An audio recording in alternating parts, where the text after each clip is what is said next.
All right. I see we're live. I'm just going to wait for the All notification right. to go out.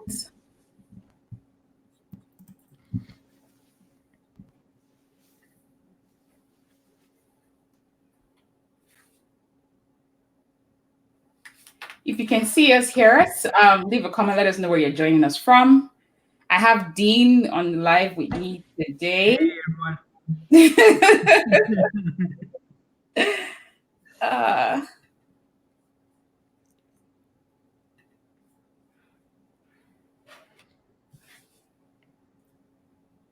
Waiting for notifications to come in. Yeah, it takes some time usually, right? Yeah, it does take Yeah. a lag now. It never used to be this way, but I guess because a lot of people are also going live these days too. So Yeah. yeah. All There right. we go. Yeah. Okay, we have someone from Manchester in the UK. I can't seem to see your name, but thanks for joining us. So I guess we're live on LinkedIn. If you can see us or hear us, please leave a comment. Let us know where you're joining us from. Hi, Ola from Antigua. Oh, it's your first time catching me live. Well, hope you stay with us. Hi. Oh, wow. Hi, Bitinga from Nigeria. Okay. Awesome. Awesome. And we're live on Facebook as well and YouTube. Awesome. So, Nice. wherever you're joining us from, whenever you catch us, let us know where you're joining us from. And today we have Dean here. We're going to be talking about job search strategies. So, whatever challenge you're having with job search. Hi, Ineha from Calgary. Nice to have you here. Whatever challenge you're having with your job search process, we're going to be answering questions. So drop your questions, as you join us, and then we will definitely try to answer as many questions as possible. A couple of people have already sent questions ahead, so we would also answer those questions as well. Erica from Grenada, thanks for joining us. Chinwe from Lagos. So I'm going to let Dean introduce himself. If you haven't seen or heard from Dean on LinkedIn, I don't know what LinkedIn you use, but yeah, I'm going to let Dean introduce himself. I first saw Dean on LinkedIn. I think I sort of caught him on one of his lives or um one of his posts. I was just like, he's different. No, that was when we didn't have LinkedIn Live then. That was when you do those your talking head videos with your phone and say, Yeah, that's right. Yeah. I still remember, and I'm like, he's different. I mean, he's a recruiter that is giving job search tips and advice. It was very different. I'm like, wow, this is definitely someone to follow. And I've been following Dan, for a while, and he shares amazing tips that help job seekers, regardless of what your career path is. He shares these tips, and he's very consistent with it. And he genuinely cares about people, which is something I find about him. So, enough of blowing his trumpet. I'm going to let Dean introduce himself and tell us a bit about him. Oh, thank you so much. I know I kind of feel embarrassed the way you introduced me, but I really appreciate that. Thank you so much, and hello to all of your viewers out there. I appreciate all of you tuning in. And as Eno mentioned, my name is Dean, and I can't remember how Eno and myself connected, but yeah, I was same thing. I think I saw some of your videos, Eno, as well, and we connected somehow. Mm-hmm. And Eno was a guest on one of my shows. So it's a pleasure to be here. But again, thank you so much, everyone, for tuning in. So again, my name is Dean Kulaweera. So I've been in the recruitment industry for about a total of 8 years. My first 4 years was starting and running my own business, staffing agency business. And then the most recent 4 years has been working for other agencies, ranging from small agencies to large size agencies. And I know that career trajectories kind of should be flipped, right? Like first you're supposed to be working for an agency and then start your own. But anyway, I kind of turned that on the head. But in terms of the recruitment industry, I've primarily been recruiting for the IT space on both technical and non-technical roles. On the technical side, software developers, systems administrators, network administrators, all the technical hands-on people. And then on the non-technical side, the project managers, the business analysts, and for a variety of different industries, again, ranging from startups to large-size companies. And the reason I mention that is because it has provided me with a broad view of different types of organizations, different types of recruitment processes, different types of hiring managers, different types of personalities. So a lot of the tips and advice I put out is based on those experiences, which I'm happy to and hopefully able to share with all of you today as well on as a guest on Eno's show. So again, thanks so much for inviting me, Eno. Appreciate that. Awesome. Thank you so much, Din. Yeah, he doesn't like to blow his trumpet. So yeah, I kind of put him on the spot there. Okay, so let's get to it. So from what I see right now, we have an array of people joining us from Canada, from the US, from UK, from Nigeria, from India, right? So awesome. we're all job seekers, right? And before we we got on this call, I was doing some content, right? Because I was creating some content for my course, and it was really about understanding yourself as a job seeker, right? Mm-hmm. And then the title of that post I was creating is "Everyone is a Product," right? So if you see yourself as a product, how would you sell yourself, right? There's some brands in the world today that have been able to just stand out, right? They've been able to create a niche for themselves. They've been able to stand out as higher end. Like when you talk about cars, talk about the Mercedes, you talk about, the BMWs, like those kind of cars. When you talk about like gadgets, you talk about, like the Samsung and the Apple, so there's brands that have been able to sort of stand out, and if we see ourselves that way, we would definitely think about, ourselves as products and be able to sell ourselves, as job seekers that are providing value. So let's start from the basics, right? So for anyone who has a question with regards to job search, how do I approach job search? What's your recommended strategy to approaching job search? Yeah, and I'm so excited about what you said about the product thing, because I've been speaking about this for like since I started posting, and actually I remember I had a previous manager at one of the agencies I worked at, who actually sat me down and said, Dean, that's kind of offensive if you say that. Some people might get offended. They'll be like, I'm not a product, I'm a human being. But I mean, and my intention of using this analogy, and just like how you're using it, Eno, is not to offend anyone. But the fact is, all of us, when we're marketing ourselves, whether as a job seeker on the market or even in your day-to-day role, you are a product, and you need to look at yourself as a product, and a product in the sense that you provide a solution, right? And that's the way you need to take your approach as a job seeker. I feel a lot of job seekers, they see themselves as job seekers, which is fine, from your perspective. But from the company's perspective, from an organization's perspective, you are a solution provider. They're looking for someone to provide a solution for a problem that they're looking to solve. So this is a mindset shift a lot of job seekers need to make is, I'm a product. I'm a product. I'm a solution provider. I'm someone who provides solutions. And that'll give you the right context on how you're approaching your search, taking a more proactive approach, and how you're marketing yourself as well. And you need to focus on the fact that you provide solutions versus the fact that you're looking for a job, right? So that's my 2 cents on that. Okay. All right. So we've kind of started with the basics. So understand that you provide solution, right? And approach job search from that aspect. So let's talk about the job search process in itself. What are some key things with your experience in recruiting and hiring and all that, and human resources in general? What are the key things that a professional should have?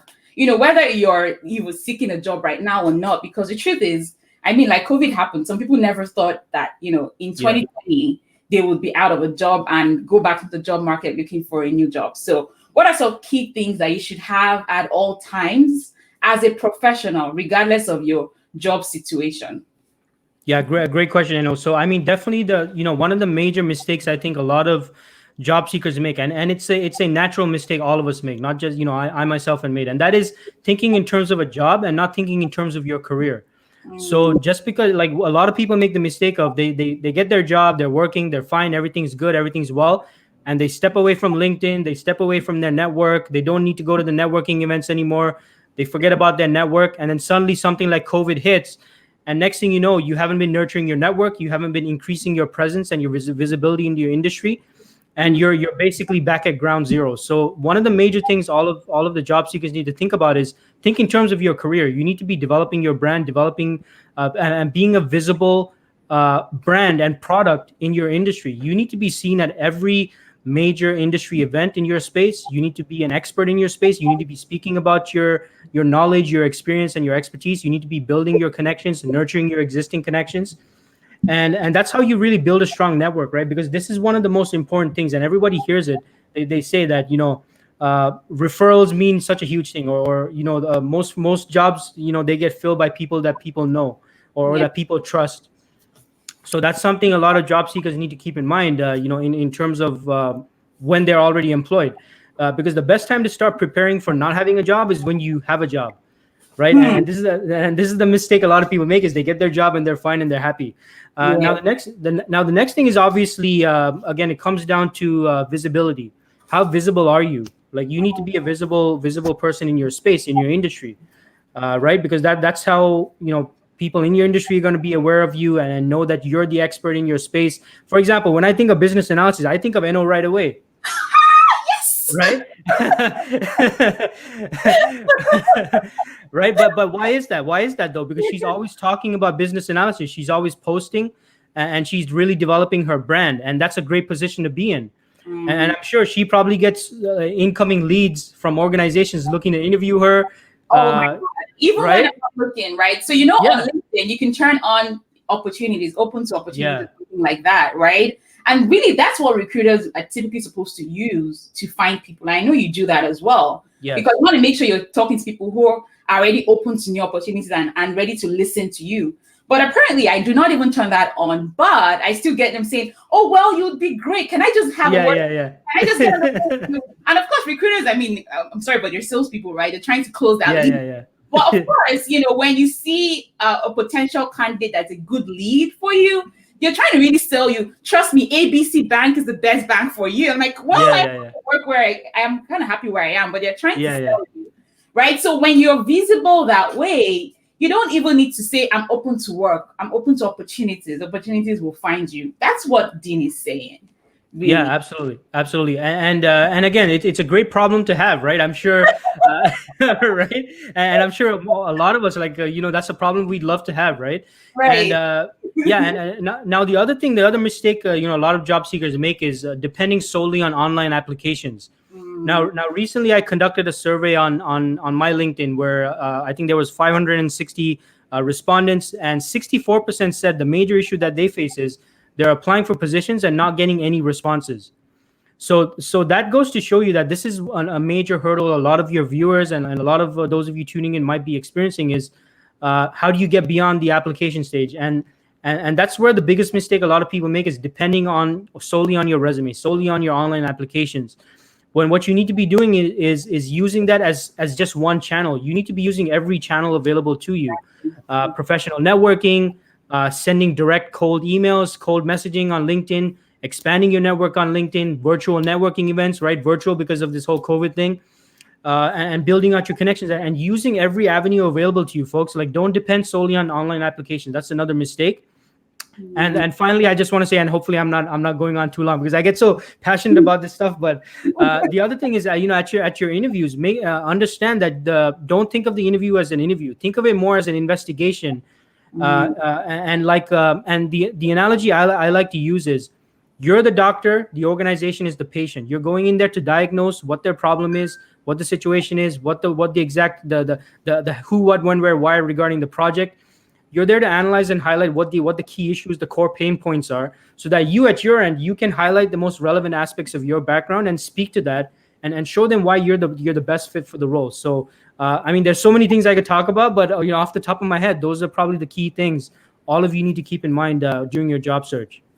Okay, awesome, Dean. So, are you telling me right now that as a job seeker, I should just focus on LinkedIn? I shouldn't really focus on creating a fantastic, really beautiful resume or cover letter. I shouldn't really focus on that. I should just focus 100% on LinkedIn. I don't even need a resume right now. Just show up on LinkedIn and opportunities will Right, come. right. Is that what you're saying right now? No, no, no, absolutely not. So what I'm saying is, and that's a great question. What I'm saying is, use everything, folks. Like, you got to use everything. Use your resume, use your LinkedIn, and like I said, virtual networking, virtual events, professional networking. It's a multi-pronged approach. There is no magic bullet. Everyone asks me, Dean, what's the magic bullet?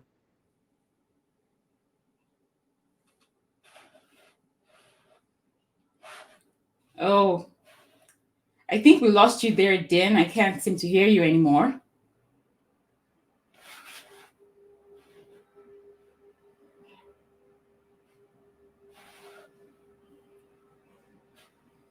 LinkedIn either.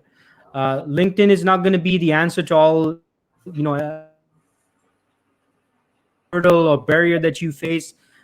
So it's not just LinkedIn. I'm not saying focus only on LinkedIn. You want to focus on every approach you can take. Awesome. So basically, use every available means you have. So use your resume to apply online. Use LinkedIn to build your brand. Use LinkedIn to connect with people. Send out cold emails. Like do everything possible that Yeah. you can, basically. All right, awesome. So talking about LinkedIn right now, because when people say they don't have LinkedIn right now, I'm like, in 2020, you don't have a LinkedIn account.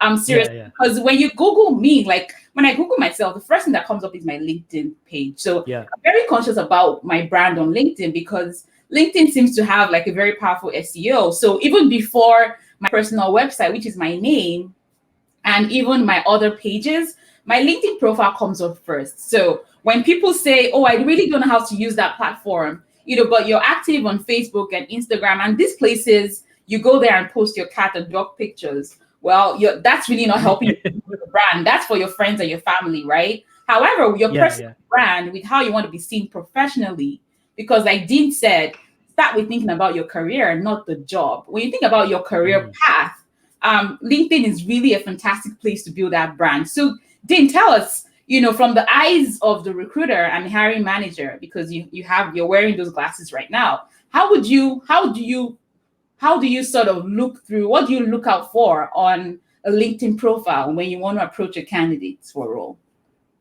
Yeah, got it. So now my perspective that I'm going to share, I know, is definitely from a recruiter and from a staffing agency perspective. Yeah. So what all of you watching need to understand is, for staff, firstly, keep in mind, this is a very important point. A recruiter's job is to not find you a job, right? Now, some of you might not like to hear that, and this is probably one of the biggest misconceptions about recruiters, that yeah, the recruiter is going to help me find a job. But no, the recruiter's job is not to find you a job. A recruiter's job is to help their clients, the organization, find talent. Big Mm, difference there, right? So that's where the job search starts for the recruiter. Is okay, I have a client, I have this organization. They say, hey Dean, we're looking for like a Java developer, or let's say a business analyst, and we need someone with XYZ skill sets. We need to go out there and find someone. So that's how the search starts from the recruiter. Now in terms of what appeals on the LinkedIn profile for IT recruiters, heavily driven by technical skill sets, right? And technologies, frameworks, and those aspects. Those are things that really might capture the IT recruiters' attention. But mm, not just that, because because it's based on the requirements, right? Like, because the client might say, we want someone who has experience in retail applications or banking applications, or those other variables as well. So it's dependent entirely on what really the requirements are for the role. But your LinkedIn profile definitely has to be keyword rich. So mm. you need to, like, a lot of people make the mistake of having the bare minimum on their profile, and all you have is your name, the title, the dates. Like, you might as well not be on LinkedIn at all, folks. Like you gotta yeah, you gotta put some work to your profile, like each position, because that helps your again, it helps your LinkedIn profile be more keyword rich, because True. there's no telling what combination of search strings the recruiter is going to put in. Yeah. If you worked with Java technology and .NET, you worked in the retail industry and all this stuff, try and mention those main and primary keywords related to your industry as much as possible, so that it increases the chances of your profile being shown up in the results. Now, the other thing is, of course, recommendations really count a lot, especially if it's from like a manager, or someone who supervised you or managed you. Any LinkedIn recommendations from people at the director level or VP level, and those are always very powerful. And if you worked at a great, well-known brand, that always captures attention, right? Mm. If you worked at, Shopify, or some well-known company, Walmart, Shoppers Drug Mart, all these well-known brands, that always captures attention. Some people like to hide their companies, and maybe there's maybe you have some disclaimer issues there. But outside of that, you should definitely take advantage of whatever your experience you have that really captures the attention of the recruiter. But and again, have a well filled out thing, and then also, if you're able to post content that really shows that you're an expert in your space, that you are known in your industry. Like, for example, if I was recruiting for a BA and I happen to be looking for a BA in Calgary, I definitely be looking. I know the first person I'm thinking of. Like, I don't even have to say her name, right? Because she's credible. I know she's credible because she's always posting. She's visible, and if you don't know who I'm talking about Eno, right? She's posting. I can see she's an expert in her space. So that visibility and that credibility really helps as well. But if you can't do that, if you're too shy to do the videos and stuff like Eno does, although you should at some point, you definitely should at some point, then you need to have a well filled out profile that's as keyword rich as possible, and also make sure you mention your KPIs, metrics, actual results you achieved, because you don't want your profile to read like a job description, right? And same thing goes for your resume. Your resume should not read like a job description. A lot of people only mention tasks, responsibilities, and duties. And what you need to do is you need to connect those tasks, responsibilities, and duties with actual end results, ROI, time savings, cost savings, whatever, all that stuff, which shows, okay, wow, this person has worked at this company. These are the skill sets. These are the technologies they work with, but these are the results that they achieved. And hey, maybe they can potentially get these results from my client. So that would capture the attention of the recruiter. I love it. I love it. So everything you've said right now, having a keyword optimized LinkedIn profile. When I see some profiles with the bare minimum, like you said, like you here, no profile picture. You just put, the name of the company and then the time period you're there. There's no information in regards to the projects you've worked on, no recommendations, nothing. The summary is so bare, right? Truly, why are you on LinkedIn?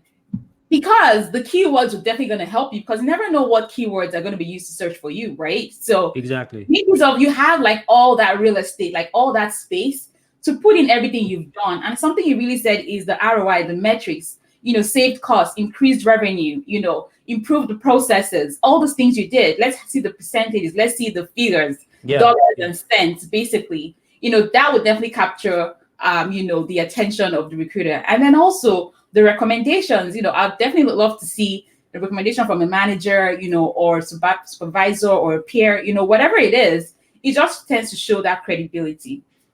Yes. Okay. Awesome. So, I'm a job seeker, and I don't want to. Some job seekers are also scared that they shouldn't be too visible on LinkedIn because they're scared their employers would think, oh, is this person trying to get another job or something? So, so how does one, a job seeker, right? I'm currently in a job, but I'm seeking another job, right? I want something better. How can I use LinkedIn to my advantage without seeming like, I'm out there because I want something new. I want to change my job. How can I use LinkedIn to maybe I don't want to do videos. I don't want to be too out there. Like, how can I use LinkedIn to achieve this goal, basically? Yeah, great question. And because this is a common, concern I hear from job seekers all the time is, I don't want my employer to find out that I might be looking. So yeah, right. I mean, it's a common thing, right? But well, here's the first thing, folks. Like, and a lot of you might be too concerned about this and giving it more attention than necessary. Chances are your manager probably has their own life, and they have their own concerns and their own things that I'm sure they don't constantly stay on LinkedIn seeing what everyone's doing, right? I mean, maybe there are some managers out there like that. I don't know, but this is what going back to what I said before about building out a career, right? So if you've really been nurturing your personal brand and looking at it from a career standpoint versus a job standpoint. Yeah, you would already at this point, you'd be networking already. You'd be, attending, these events. You'd be visible in your industry, visible in your space, and because you're already doing that, you're already making yourself visible in ways that don't come across as you searching for a job, right? Attending these industry events, and also in regards to posting, I would say you can still post things without coming across as someone who's looking for work, right? I mean, I post all the time about recruitment and job search stuff and all of that, but I'm establishing myself as an expert in my space. It doesn't necessarily mean, or it doesn't come across as me looking for work. But that being said, I do receive a lot of incoming requests from other agencies and organizations saying, hey Dean, let's have a conversation, or hey, would you be interested in new opportunities? Like, I get that all the time. Yeah. So this is where it comes down to, look at it from your career. Like, that's what you need to do. If you're employed right now, if you're watching, you're employed, you need to make yourself visible. Participate in conversations. If you're a business analyst, for example, comment on Eno's stuff. Like, she posts a lot of stuff and topics about business analysis. And a lot of you don't take advantage of this. You're only saying, oh, yeah, if I like her stuff, that only benefits Eno. But no, it benefits you, because you get to then you put a comment, you share your thoughts, you engage with Eno, you start talking about business analysis, you talk about agile and all this stuff. And guess what? People looking at it, they see, wow, okay, so and so looks like a real expert, engaging in this conversation. So that's how you engage, and you really make yourself visible in your community, your online community, as an expert as well. But other than that, like I said before, be involved in your industry, attend industry events, and that's how you put yourself out there and really establish yourself and make yourself visible, right? Without coming across as someone who's actively looking. Dan, what you shared right now is so valuable. It's so key. And when job seekers tell me, oh, I don't want to engage on LinkedIn, I don't know how to. What I feel like you're selling yourself short and you're self-sabotaging because there's a lot of opportunities on LinkedIn. And just like you said, even when you're not seeking, people see you as an expert. You're knowledgeable in what you say you do. I'm a project manager, right? I'm a developer.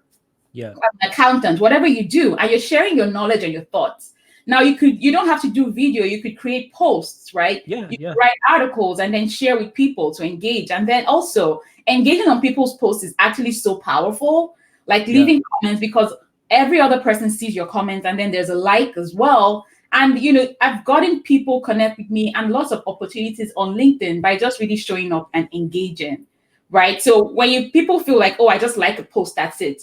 You're doing yourself a disservice, because that was an opportunity for you to actually show yourself to thousands of people, right? Putting a comment on someone's profile, someone who has 10,000 followers already, 9,999 people are likely going to see your post, right?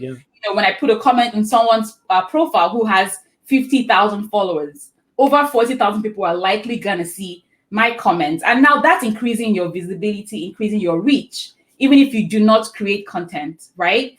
This is so there's a question here. Someone says, I'm a new immigrant with multi-sector experience. What's your advice for me with being able to position myself? I'm looking to transition into business analysis. Okay, great question. And I experience. Sorry, say that again. The last part. Multi-sector experience. Multi-sector experience, right? Yeah. So great question. So to the person who asked this question, and one thing I always suggest is take a sheet of paper and draw a line down the middle, put business analysis on one side and your other experience on the other side, and list in all the similarities, like what's the transferable skill set, right? And because you want to focus on what you do have, don't focus on what you don't have. A lot of job seekers, they say, oh yeah, I'm from this sector, I don't have this, I don't have that, I don't have this. No, folks, stop it. Don't focus on what you don't have. Look for the transferable skill set. Focus on what you do have, because nobody can do anything with what you don't have, right? If I tell all of you right now I don't have a pen, it doesn't mean anything, right? Like, so what? Yeah. I want to focus on.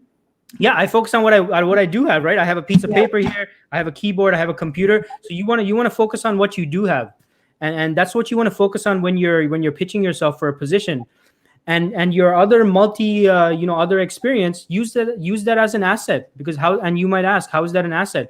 Well, it gives you a perspective that no one else who's competing for the same role will have. Exactly. Right. So you need to use that. It's all about perception, folks. It's very much sales, right? It's how you sell yourself, how you perceive it, and how you sell that to the other people. So focus on what you do have. If it comes across, oh yeah, Dean, your experiences in other sectors, I'd say, hey, Mr. Hiring Manager, you're absolutely right. I do have work in other industries, but that's exactly what makes me unique, because I bring a viewpoint or a perspective that none of your other candidates are going to have. Right. Yeah. So awesome. Focus on what you have, guys. Don't focus on what you do not have. I do not have Python skills. I do not know how to use R. Well, focus on what you have, guys. The industry experience you have is so key. When people come to meet me and say, oh, I want to be a business analyst, but I don't know how to write code. I don't know SQL. I don't know Python. I don't know R. Like, well, not every business analyst knows all that. Focus on what you have.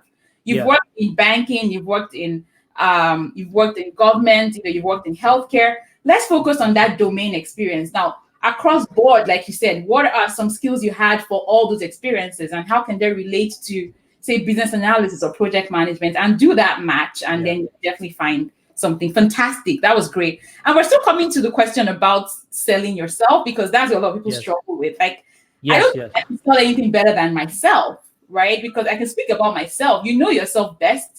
You know your strengths, you know your weaknesses. So when it comes to the interview process, being able to sell yourself should be the easiest thing ever. And we're going to come to selling yourself, but I want to take this next question because it kind of relates to the question we just answered. So the person says, how do I make my resume and my LinkedIn profile representative of a BA when I didn't hold those titles in my previous experience? Yeah, so that's a great question. So it kind of connects with what I just mentioned, right? So firstly, you need to take a serious look to whoever asked the answer to the question. Write down. Okay, well, first of all, I'm assuming you've done your research on why you want to be a BA and what a BA does. I'm assuming you already have knowledge about that because that's a very important part. And then Mm, take note of what aspects of my previous experience relates to or can translate into something similar to what a BA does, and that's what you want to focus on your LinkedIn profile. You want to highlight those aspects. So if in your previous role maybe you were in customer service and you're aiming to get into a BA role, then you need to take a look at, okay, what skill sets do I have from customer service? What scenarios, what projects have I been involved with in customer service that is very much easily transferable to a BA role? And you want to focus on those aspects when you're describing the position. So yeah, if you were in customer service, you might not want to focus on how you handle cash because that might not be relevant to a BA. But you yeah. might want to focus on the customer interaction, problem solving, maybe the customer service process, all that stuff. So you need to focus on the right aspects and you need to highlight those aspects on your profile. Awesome. So then, as a recruiter and coming from, that from that industry, would you consider someone who doesn't have, or business analyst, would you consider someone who doesn't have that title but has the job description, basically the job duties and responsibilities and all that stuff? Would you consider that person? Yeah, so that's a great question, and to give a very frank answer to everyone, so from a staffing agency perspective, you have to understand staffing agencies charge an additional fee on top of whatever your salary is to the organization, right? So usually when the organizations engage with the staffing agency, they're looking for someone who, as much as possible, matches everything to a T, right? Or even goes above and beyond the requirements. So for the most part, the expectation would be for me to find someone who has, business analysis. Again, this depends on what the requirements are, but I would say in the most cases, it would be difficult for me to present a candidate who does not have or does not meet most of the requirements and the kind of experience the client is looking for, because the client's attitude towards that is usually, hey, look, we're engaging in your services. We're hiring you for these for this position to find someone that's top, like meets every requirement as much as possible. Yeah. Now that being said, it is possible that depending on what the requirements are, if there is someone who has some great experience in some other areas, some other requirements for the role, it is possible, right? But it's all relative, really. I can't give you a straight answer on that. But I would say for the most part, just have to give you a realistic outlook. Staffing agencies, when they're engaged by organizations, the organization expects the staffing agency to find someone who meets everything, is like, pretty much meets almost everything, if not everything. For sure, for sure. And that's why you want to make sure that you have all the relevant keywords on your resume Yes. and your LinkedIn profile. And then you're also open with the recruiter as well and let them know, this is where I'm Yeah. at right now. And these are the kind of roles that would be best suited for me, right? Yeah. Okay, awesome. So let's talk about something with regards to the conversations that job seekers have. And I feel like there's people who are able to have good resumes, able to even have a great LinkedIn profile. But when it comes to speaking about themselves, a lot of people struggle with speaking about themselves, right? So like one of the key questions is, tell me about yourself, or walk me through your resume, or tell me about your career journey so far. A lot of people, surprisingly, cannot speak about themselves. They can't really, make that pitch, that 2-minute pitch about themselves. So when you ask that question, what are you really looking to hear? And what's the best, way to answer that question? Yeah, absolutely. And so this comes down to, folks, and it depends on who you're speaking to. If you're speaking to a recruiter versus an actual hiring manager, if you're speaking directly to a hiring manager, what they're looking for is something that really shows them or captures their attention in terms of how you can potentially solve, or help them with whatever project they're working on. That's what's going to capture their attention, right? If it's for a recruiter, it might be something very similar, like something based on the requirements of their client or their organization that shows why you can potentially be someone who can help them out with whatever problem or issue they're facing. Now I think, in my opinion, the biggest challenge a lot of people face is primarily a psychological one, because a lot of us have been told not to speak about ourselves. From the time we're young, we're kids, right? What are we told? Don't brag. Don't talk about your accomplishments. Don't talk about your achievements. That's rude. It's going to make other people feel bad. there's a huge psychological thing to this, I believe, right? And this is just my personal opinion. I'm not talking about any Agree with you. yeah, I yeah. agree with you. Yeah. Yeah, so it comes down to that, and the other aspect is, on that initial phone call, before you even get to the interview stage, folks, you need to be asking some probing questions so that you understand what the core pain points are for the position and why they're looking to hire, so that way when you're at the interview and when someone asks you, so tell me about yourself, you know exactly what they want to hear, because they've already told you on the initial phone call, the phone screening, what they're looking for in an ideal candidate, right? So this is where on that initial phone call, you need to do some probing. You need to find out, okay, what captured their attention about your resume that made them want to give you a phone call. Why is that? Why are you looking to hire at this time? Why is this project a priority for you at this time?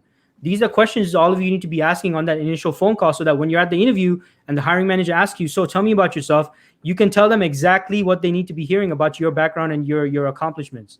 Exactly. Exactly. And I really agree with you with regards to the psychological part of things, because a lot of us were told not to brag, Yeah. also a culture thing, I find. Exactly. So like from Africa, Nigeria, where I come from, we're not taught to brag or to kind of outshine other people and speak towards Yeah, same. Yeah. And I mean, I kind of struggled with that early in my career as well. But I found that, when people are able to get past that fear of speaking about my accomplishments, saying what I'm good at, I'm able to sell myself and answer that question perfectly, because a lot of people feel, answering that question well, because they're not really saying the things that the recruiter or the hiring manager wants to hear at that point in time that relate to that role. Okay, so another question is with regards to speaking about salary, right? So, a lot of times the recruiter would say, what are you looking to, or what's your asking price, or what do you want for this role?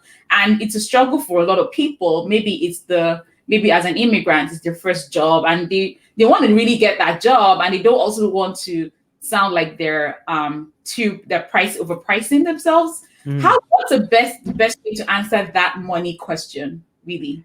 Yeah, great question, Eno. So the first most important thing, folks, is you have to. There's no shortcut to this.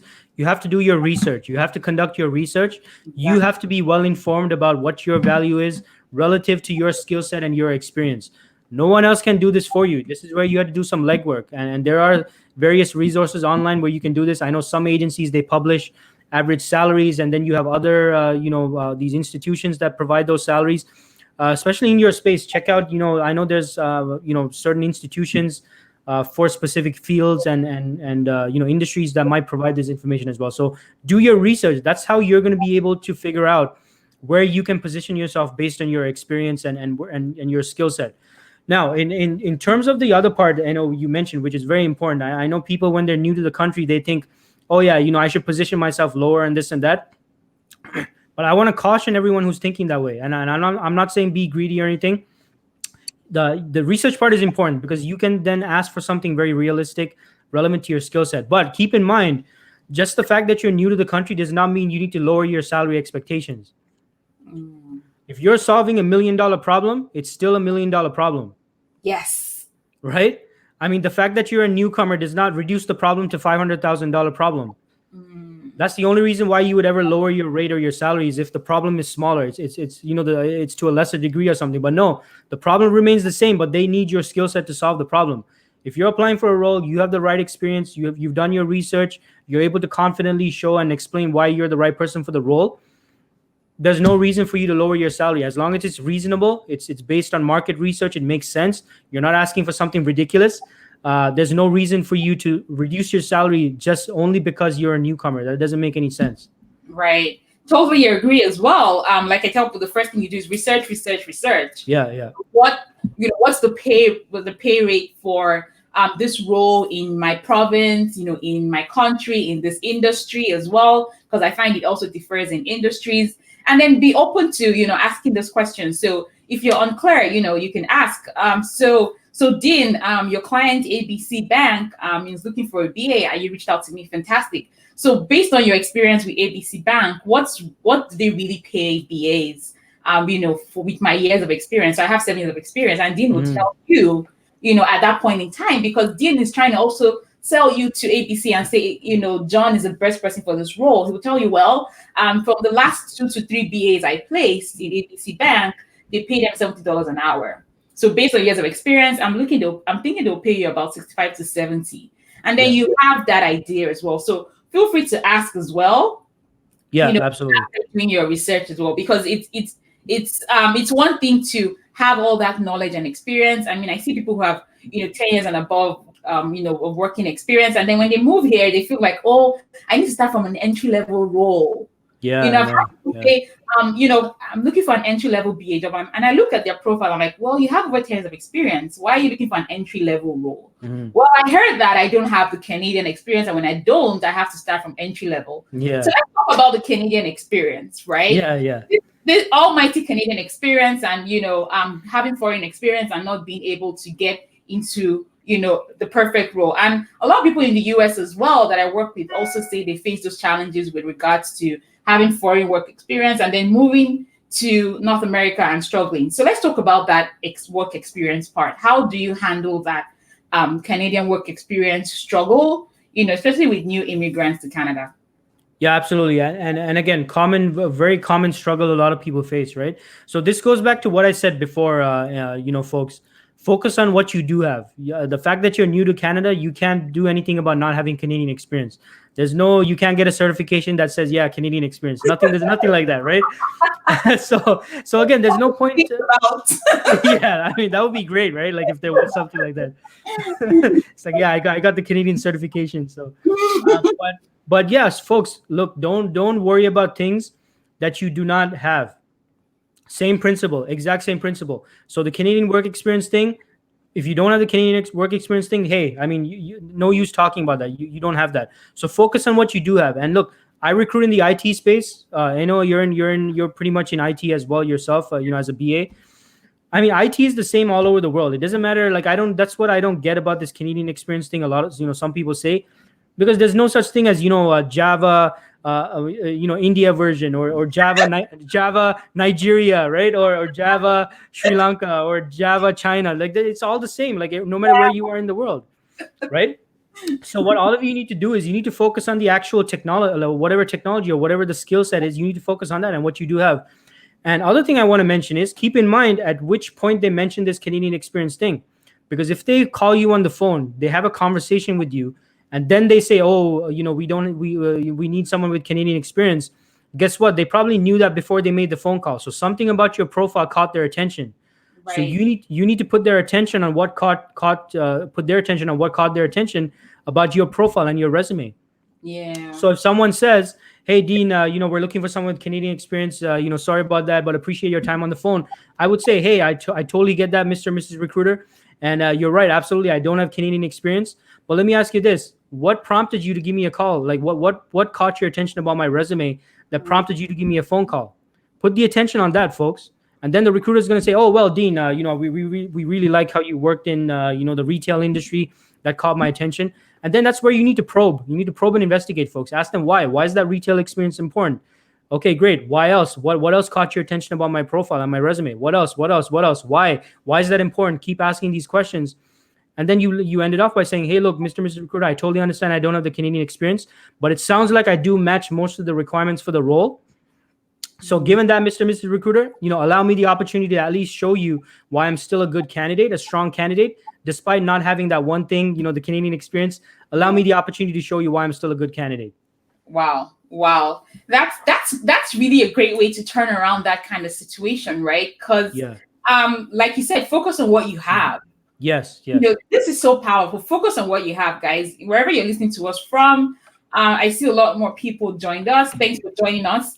Focus on what you have right now. So even where they say, oh, we're looking for someone with Canadian experience. Well, I do have the experience in retail as well. If you can give me the opportunity to tell you more about me and how much I can actually provide value to your organization, because I've done all this, and then you list all the accomplishments you've had so far, and then find a way to also communicate your value to that organization. So let's talk about the act of selling, right?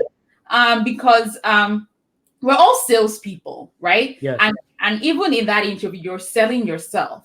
So what are some key tips you would give in regards to selling yourself, at an interview as a professional? How would you sell yourself, and so that you don't sell yourself short, but you sell yourself as someone who knows? I think I'm a very confident interviewer, but Yes. it's just me, right? Because at some point in my life, I realized I'd been selling myself short for a long time, and then I was able to realize this is the value I offer. And like you said, I was solving $1 million problems, Yeah. right? But I never saw myself as part of something big. I always saw myself as just an employee, like someone who just works at this company. However, this is $1 million company, but I never saw my value that way. And once I was able to see my value, that I was working on $1 million projects. However, I was seeing myself as just Eno, right? But when it was like when the scale fell off my eyes, I'm like, oh my God, I'm a $1 million BA. Yeah, exactly. This kind of projects. Yeah. My confidence changed, my attitude towards getting a job and getting an opportunity changed totally, right? Because Absolutely. I step into that room and I look you in the eye and I tell you everything I can do and have done, and my value is emanating all around me. Or like, wow, we need to have her here, right? We need to Yeah. have her on our team. That's really what a lot of people should do. So how do you sell yourself? What are some tips that you would give people on selling yourself and wowing your interviewers to actually say, you know what, we want John on our team. Like, we can't let him go. If he steps out of this door, these other people are going to find him and grab him, right? His Right. value, and we want his value. So what are your tips for that? Yeah, great. And I know I love how you said that. We're all salespeople, because we really are. And I'm going to start with what you said just now regarding the $1 million projects you've been a part of. A lot of job seekers actually do not, and it's kind of it saddens me, because I think a lot of job seekers don't actually see the kind of impact that they have in their previous projects, in their previous works. And unfortunately, a lot of IT professionals that I've spoken to, and I asked them, well, what was the value of that project, or what was the valuation of this accomplishment? And a lot of people don't know, because I don't know if they're not asking these things. So look, folks, if you're currently doing projects, always keep track of these numbers. What's the valuation of the project? What's the impact it's going to have on the organization? Yeah. This is what, just like how Eno was saying, this is what allowed her to see how she fits into the entire ROI of the project, right? That she was involved in a $1 million project. And when that happens, that really increases your level of confidence, how you communicate, how you carry yourself, and how you really able to show your value as a person for the organization. So this is where you need to know your numbers. You need to know your numbers, folks. There's no shortcut around this. So whatever you have to do, go through the project charter, or you need to speak to some previous managers and get those figures. You need to find out what was the impact that I had on the project. You need to know that.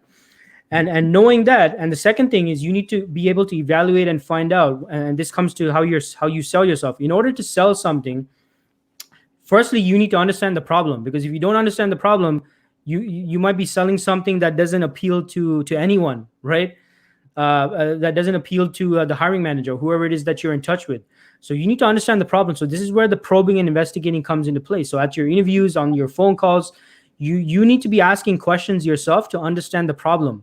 And a lot of job seekers, the mistake they do is they wait until the very end to ask their questions. And you know what? By the very end, it's too late. Yes. Right. So throughout the conversation, just like how you see Eno and I speaking right now, your interviews should be like a conversation, just like this. She asked me a question, I'd respond. Maybe I ask her a follow-up question. It has to be like a conversation. And that's how you understand the problem and the investigation, right? And going back to the analogy of the doctor and the patient. So you need to think of yourself as the doctor, and the hiring manager, the organization, is the patient. Now, when you and I go to a doctor, you don't sit down. The doctor doesn't say, hey, Dean, welcome, have a seat. Here's the prescription. Like that doesn't happen like that. Right? They sit you down. They say, okay, Dean, so what's been happening? What's been going on? Okay, what's the issue? Okay, you got a pain in your knee. Okay, great. How long has that been happening? What happened? Have you been exercising? Did you go jogging? Did you slip and fall or something? Okay, and then he takes that hammer thing, that little annoying hammer thing. He knocks my knee with that. Yeah. And then he evaluates, right? And then afterwards, that's after that. That's when he does the prescription thing, because he knows what's wrong, what I need help with. A lot of job seekers, they go in, they do their pitch, they start selling themselves and saying, yeah, I can do this, which is good. But without understanding the problem, you're not going to be selling the most relevant aspects of your background. So during the conversation, you need to be asking questions to evaluate what the problem is, what the pain points are. And then throughout the conversation, you can adjust your pitch, you make pivots where needed, you highlight the most relevant aspects of your background, and you show them how you can potentially help them solve, their problem, right? And one final thing I want to say about selling is, and I know selling can seem a little, again, intimidating. And again, I think this goes back to a psychological thing, like this deeply ingrained, like societal thing where we're taught, don't talk about yourself, don't talk about your achievements, blah, blah, blah. But keep in mind, folks, I would actually say that it is our natural state to sell. All of us, each and every one of us, it is our natural state to sell, to persuade, and to influence. Now, I don't have any kids, but I've got nieces, little nephews, little cousins, and they are constantly selling. They're constantly selling. You tell me one kid you met that isn't trying to sell you, or trying to influence you, or try to get you to do something. Tell me one kid out there that you know that hasn't been socialized. When they're 2-3 years old, they're always trying to get something from you. They're always trying to persuade you to do this, do this, do this. I want that. I want this. Can I do this? Can I do that? Right? And they're pushing through all of your objections. You say, no, you can't do that, but they keep asking. They keep pushing. Yeah, So, they ask why. Like kids are oh so, yeah, absolutely. they ask, why can't I do it? Why can't I go Exactly. on my play? Right? Exactly. Right. And they're always trying to convince you of something. So Yeah. keep in mind, that is all of us, that is our natural state. And it's your job at the interview to figure out what the problem is, and then sell yourself. Again, going back to being a product and a solution, selling yourself as the solution. Awesome. Sell yourself as a solution to the problems of the organization. Once you do your research appropriately, you should be able to sell yourself. And then, of course, measure, track, right? Know Yes. know your numbers, understand the valuation of the project you've been involved in, and understand your impact, on that project. When people say, oh, I'm a project manager, I'm like, okay, this is going to be Yeah. interesting. Because when I ask you questions about your project, there are some basic things I would expect you to say as the Yes. project manager. I want to know about the budget, the scope of your project, Exactly. the size, right? What was the return on investment? Were you able to deliver the project on time? How long did it take you to deliver the project? All these kind of things I want to know. So are you tracking these things? You know your Yeah. numbers, basically, because that will help you to sell yourself, and then be confident as well. Understand that you have the value, you are the solution to the problem. Diagnose the problem. With regards to the interview, something you said that was so key was the conversation. A lot of people, they make the interview be a Q&A. Ask me a Yeah. question, I answer. Ask me a question, I answer. But you should be Mhm. asking questions between your interview. Get to know Yes. about the organization, because I find that it's during the interview I get to really know more about the organization, get to really know more about the culture than what's on their website, because sometimes it's different. And getting to know if I really want to work with that team, getting to understand the team dynamics, because I ask those questions during the interview, and then understanding the project in itself, what techniques they're using, what approaches they're using, the complexity of the project, the size of the project team. I'm asking all those questions, and it really shows I genuinely care about what they do at that organization. Exactly. It shows that I am concerned. It shows that I'm interested in what they're doing.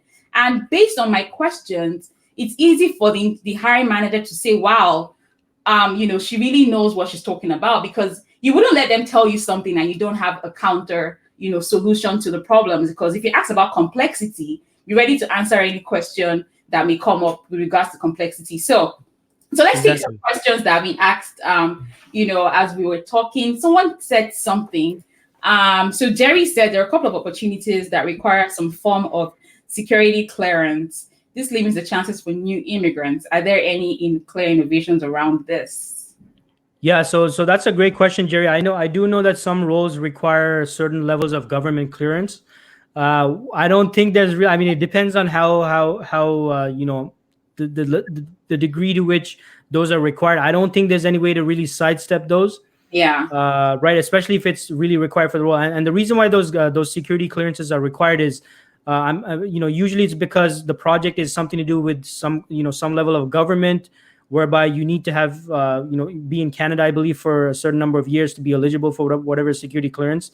So I as far as I know, there's no way to really sidestep those, and I don't want to recommend any illegal means of doing that. But unfortunately, there might not be a way to do that. But what I would suggest is, don't just focus on a handful of opportunities, folks. Always keep your pipeline full and abundant with other opportunities, right? Like, don't depend on just a handful. You definitely want to make sure they're relevant, but keep looking for more opportunities. If you're coming across those you might not be eligible for. Exactly. I totally agree, Jerry. For a government role, there's reasons why security clearance is needed for that kind of role. Probably very sensitive. So you want to make sure that you keep your options open. I find with a lot of people, especially new immigrants, they're very hung up on the big organizations. And I used to be that way as well. Earlier in my career, like if it wasn't like getting out of school, I wanted to work for either of the big fours, right? I wanted to work for one of the big fours, and then when people move to Canada, like I'm going to go to Toronto because I want to work for the top 5 banks. That's fantastic. I mean, if you get that opportunity straight off the bat, that's awesome. However, there's a lot of organizations that, they're not big, they're, medium to small scale, but they have a great culture and they probably even pay better. So you don't have to be so stuck up on, the big organizations or government organizations. I mean, if you get those opportunities, that's fine. So like keep your pipeline open, apply to, large, medium, small, wherever it is that that you can actually provide value and you can actually solve their problems. Remember, you're the solution, right? So Jerry also had a counter question. So he said, I tend to agree with you on Canadian experience. However, it appears that a much touted experience is more of interpersonal and Canadian organizational work culture, right? So I guess what Jerry's saying is that it comes down to maybe social and cultural stuff like that. I totally get that, Jerry, but at the same time, keep in mind, if they gave you a call, they probably knew you were new to the country, so something caught their attention about your resume. And maybe you didn't address it when you were on the phone call with them or at the interview. So you need to kind of probe, investigate, and find out what initially caught their attention and focus on that. Because again, I mean, the cultural stuff, there's nothing you can do about it. If you're new to the country, I mean, you don't have the Canadian experience. Maybe you haven't gone to the hockey games. You don't like maple syrup. You can't do anything about that stuff, right? You can't do anything about that stuff, right? So you got to focus on what you can do, what you can address, what you can focus on. So my advice, Jerry, again, like I said before, focus on what you do have. Focus on what did capture their attention and focus on that. If you haven't been to a hockey game, does that make you less Canadian? Well, I'm you know what? I came here when I was 10. I've still never been to a hockey game. I haven't been to a hockey game, but I can talk hockey, right? So they always tease me, right? So with the Jets and then, of course, the Calgary Flames, they always tease me whenever we had, a game, and they're always like, Eno, we're going to whoop you up tonight. I'm like, okay. And I can talk hockey, right? But I don't have to go to a hockey game. So all these things are things you can also learn, just be able to have those small talk and those conversations. So I tell people with regards to the Canadian experience, it's really easy for a hiring manager to even overlook this experience thing if they see you as a good culture fit. And culture fit varies from organization to organization, right? So I tell people my first interview here, in Canada was horrible. And that's because interviews are done differently back home. You need to be very technical. You like a math test and all that stuff to do for, a basic role. And I was expecting all that kind of technical stuff, but this was a lot more conversational, behavioral questions and, really getting to know more about my competencies with regards to my people skills was what they were really concerned about. So I'm like, that was a huge learning curve for me. And I find with a lot of newcomers, they're not used to this interview style. So I'll, practice interview with people who have been here already, find someone you can do a quick run with and really understand how interviews are done here. And then be open to also sharing, right? So when you're talking about your experience, be open to sharing, the lessons you learned on that, by that experience. And also find a way to bond with your interviewer, I find is very key, which is something I think is one of my strengths. And that's just because I have really great communication skills. I know how to kind of hook people in. So find a way to kind of bond and connect with your interviewer. If you know the people you're going to be speaking with, do some research on them, find out the things that you like, find that common ground, and that person will see you as a culture fit. And then do your research about the organization too. Some organizations, like you said, hockey, maybe they support some hockey teams, or maybe they do some CSR. You could use that as well as common ground to kind of show that you're a good culture fit for the organization. So I hope that helps you, Jerry. Yeah. So we have a question here. Kemi says, some people say the best time to contact a recruiter and get their attention is from noon on Monday to noon Friday. Is this true? Or can we contact them anytime? I never heard this before. Yeah. Okay. So, Kemi, hopefully I pronounced her name correctly. Is it Yeah. Kemi? Yeah, Yeah. Kemi. So, yeah, great question, Kemi. So, I mean, the best time to contact a recruiter is right away. That's always the best time, right? And especially if it's if it's a staffing agency recruiter, remember, staffing agency recruiters are commission driven. So chances are, even if you contact them after hours, they might still respond. Oh yeah. Have Unless you talk to me at night? yeah, exactly. Yeah. Now, if it's a corporate recruiter or HR recruiter, no, they're pretty much 9 to 5. So they might not, but you never know. If it's a smaller firm, they might be very proactive and they might get back to you. But the best time, Kemi, is when you see an opportunity, take time out of the equation, contact them right away. If they don't respond, follow up. You got to follow up. So don't depend on just one contact. And I think that's the underlying issue is people are concerned about is they send one message or one phone call, they don't get a response, they give up, they move on. No, don't give up, folks. Send one message. If you don't get a response, follow up with them, but keep looking for other opportunities, but keep following up with them. Awesome. So keep following up. And Kemi, the best time is now. For a lot of roles, the roles are time bound, really. And the truth is, once that recruiter can get, 3 to 4 profiles, to send over to the client, I mean, he's good at that point. Yeah. So you want to make sure immediately you see a role, quickly apply, quickly reach out to that recruiter. If it's on LinkedIn, wherever it is, act fast, basically, because you never know, how time sensitive that role is. Okay, so Olu says, I have accounting and retail banking experience in the UK. I'm looking to move to Canada and start a BA career. What are the steps that I should take to prepare me for my move? So you're moving to Canada, start a BA career. What will be your advice to Olu Dean? What should he start doing? What steps should he take? Yeah, well, I mean, first thing, Olu, is looks like you're in from LinkedIn. Maybe put your face on your LinkedIn profile.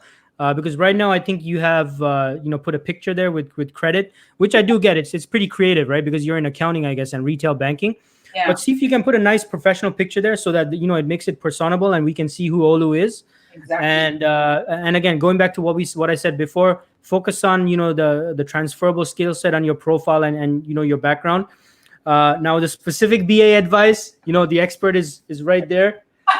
You wanna ask her about that probably, but other than that, and do some research on the local Canadian culture and stuff like that. Just like Eno said, see if you can start building your network before you move here. So just like you're already connected with Eno, obviously. So obviously we will be connecting soon, I guess, on LinkedIn maybe. So start building out your network and connecting with people, so that by the time you move here, you already have a strong community and a strong network that you can appeal to. Yeah, and Olu, another advice I have for you is, as you're building your network and connections, and preparing yourself, knowing the transferable skills that you have, look out for, BA roles here. You can go to Indeed.ca or look at LinkedIn Jobs and look at roles in Canada, or if you have a province in mind, in Toronto, in Calgary, in Vancouver, and look at the kind of roles that that are being put up. Look at the kind of roles that would be a good fit for you, and then look at what the requirements are. So, look, in Canada, we have the CBAP. The CCB or the CBAP is what is being required for a lot of BA roles. So how can I get the CBAP certification if I don't have it? What are the things that I have right now I can focus on? And then if there are things that are easy for me, that low-hanging fruit, basically, that I can get, then you'd definitely want to have that.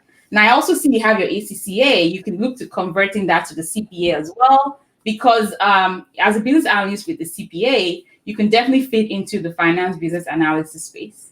All right. Okay, so we have another question.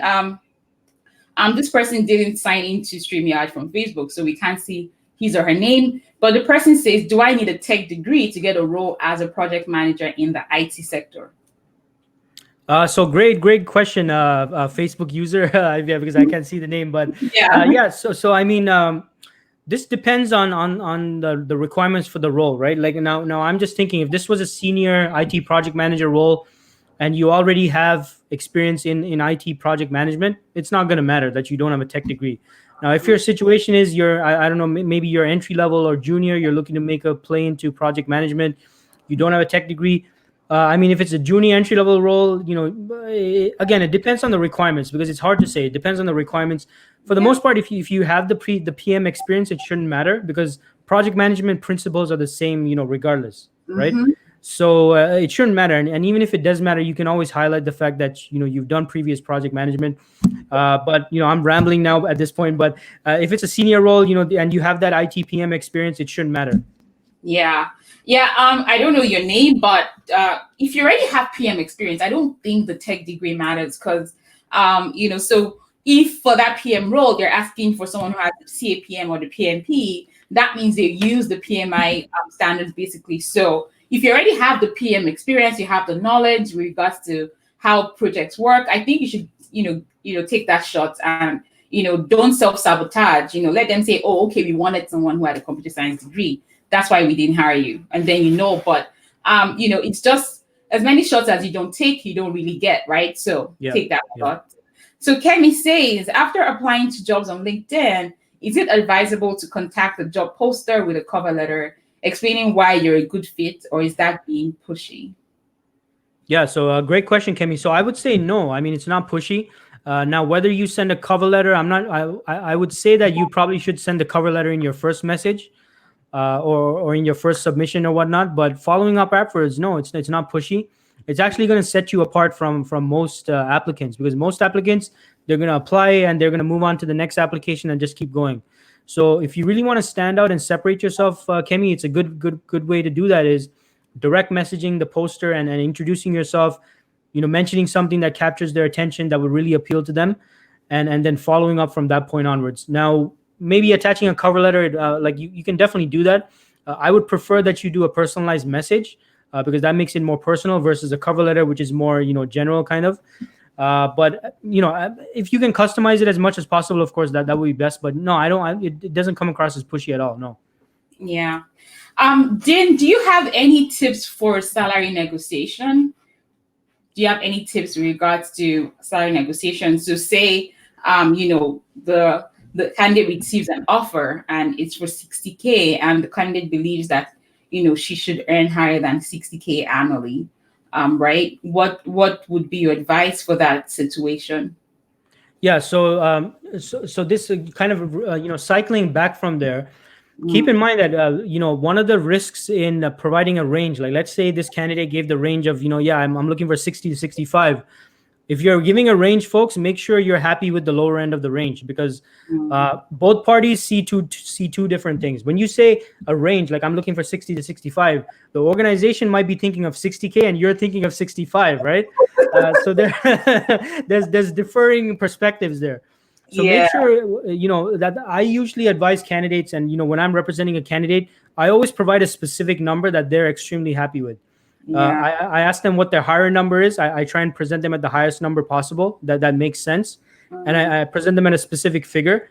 And if it comes down to negotiations, also that's a different thing. But my point is, make sure if you're providing a range, you're happy with the range. Now, going back to let's say you provided a specific range and they come back with something lower. Keep in mind that the issue is not like let's say you wanted 65, they came back with 60K, like Eno said. The problem is not the 65K. What you actually need to convince them of now is not 65K. You got to convince them of 5K. You need to focus on the difference. So you need to kind of do some probing, investigating, figure out what they like about you, why they want to put an offer on the table in the first place, and then you need to sell them on and justify that additional 5K.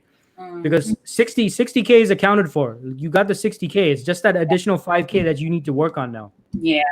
Yeah, for sure. And definitely being able to justify why you deserve that. And that's where the other requirements for the role come in. So say, you have all the certifications they ask for, like you have everything. You have more than years of experience they ask for. And then you could leverage that to say, hey guys, you asked for 7 years, I have 10 years of experience. I've worked on similar projects, like this one I'm coming to work on here. So I don't exactly need so much training because I already have that knowledge.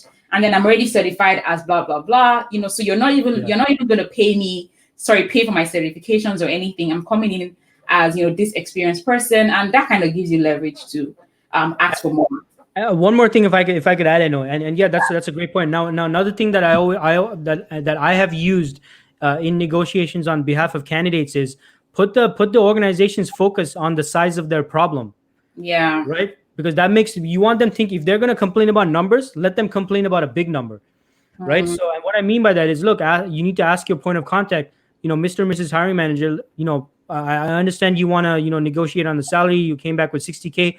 But let me ask you this: how much has it been costing you not having the right person in this seat to deal with this project? What has this been costing the project, the team, the department, the company?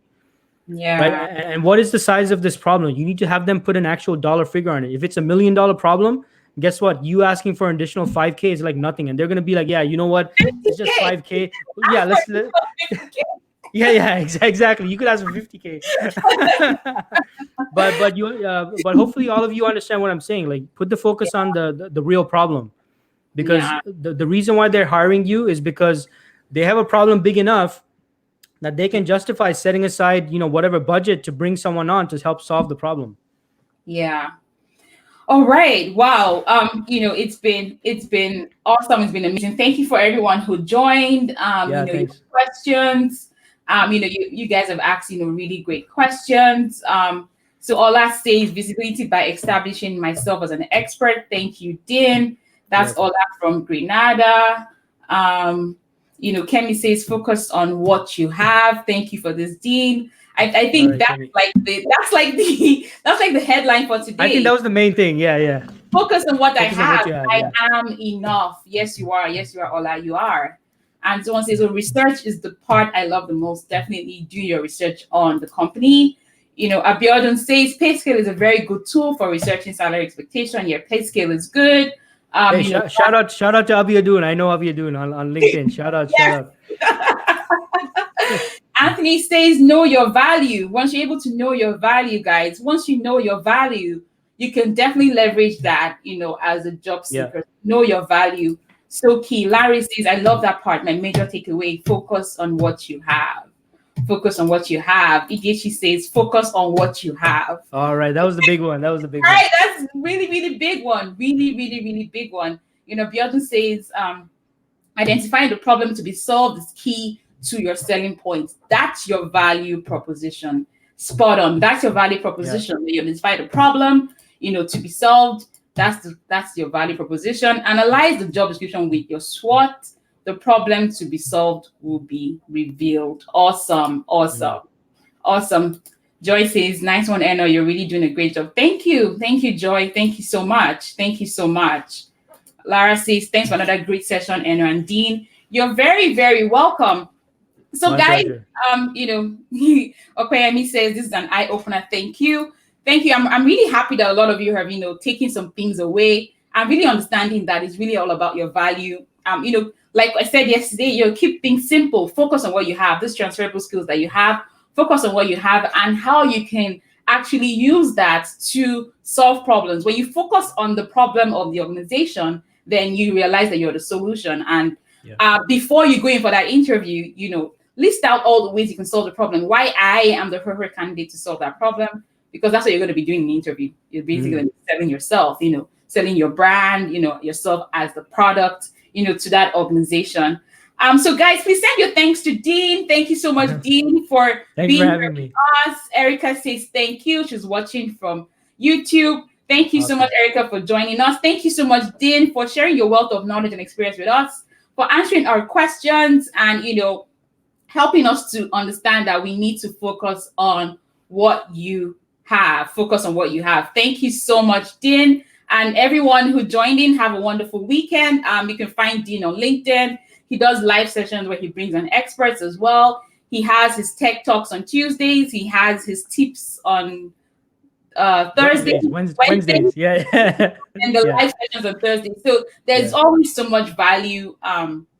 There's almost always so much value, from Dean's live sessions. Even when I miss them, I go back to rewatch them. Larry says, no one should be able to reject you based on no Canadian experience after listening to this session. Yes. All right. That's right. Yeah. Tag people and share it, because people need to, listen to the session. This session was very enlightening. I'm so glad that, you all got. Thank you so much, Christian, Jennifer. Thank you so, so much. On that note, we'll say bye, guys, and feel free to catch up with us on LinkedIn as well, and then go back to watch the replay again if you didn't join us in good time. Bye. Thanks Bye, so guys. much, Eno. Bye, everyone. Thank you.